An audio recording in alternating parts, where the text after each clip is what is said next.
Hello, December 20th, 2021. This is a review of 5 contracts that I closed out from a couple of days ago. I was holding long and I sold 5 of those contracts right here at an average of 15,824.3. I took a loss on these contracts on 4 of them of roughly about 185 points each.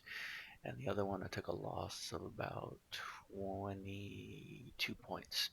So I'll go ahead and show you where I purchased those contracts, and then we'll talk about why I closed those.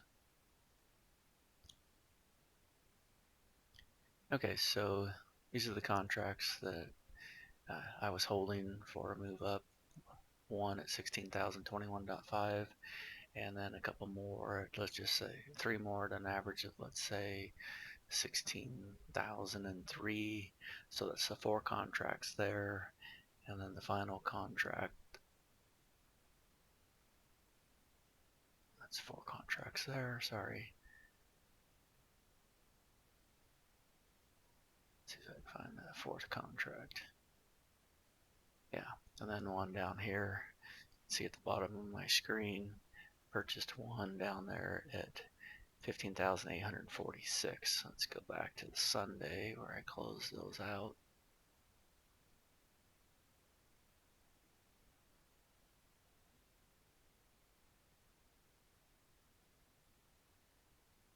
There we go. So once again, here's those 5 contracts that I sold. Took a loss on those.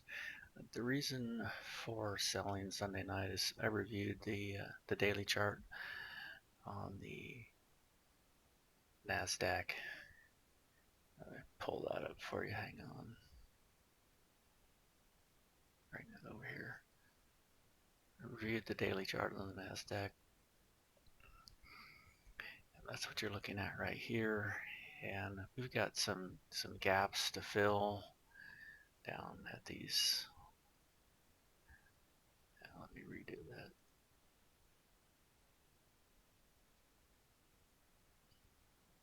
Got some gaps to fill with these yellow lines down below, and there's even more. If I shrink this up, you'll see even more yellow lines. Not that I expect the NASDAQ to crash. However, I was thinking the NASDAQ could come down and touch this gold line. This gold line has 3 touch points. Touch point here, almost one here, and it may actually have even one further back there. Let's look at that.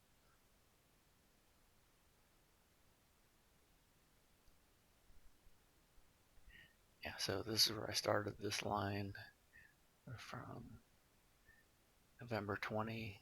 We've got 1 touch, 2 touch. That one really doesn't touch. 3 touch. And I was thinking the NASDAQ could pull all the way back down into this 15,000, maybe 200 area to touch this gold line, or even go lower and fill this gap at 14,796.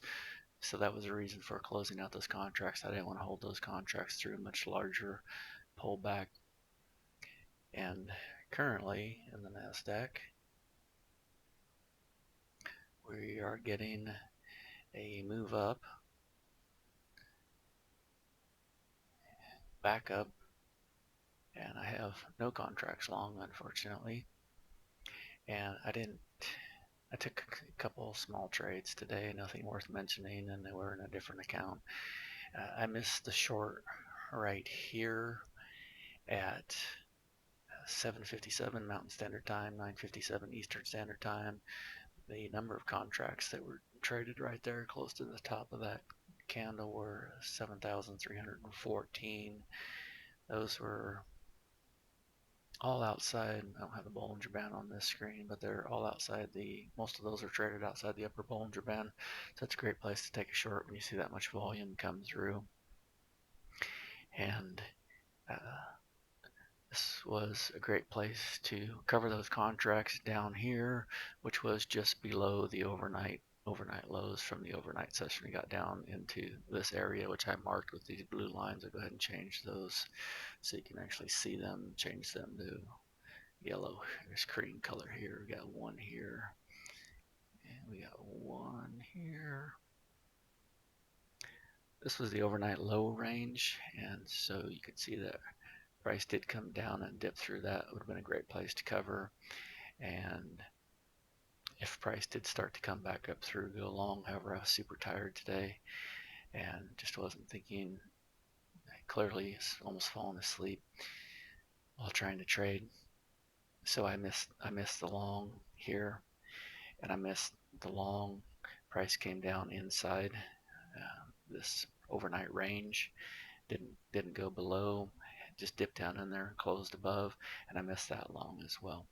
So maybe we're going to pull back tomorrow or the day after that, and we can get some contracts on long and make some money. Thanks for watching. Bye.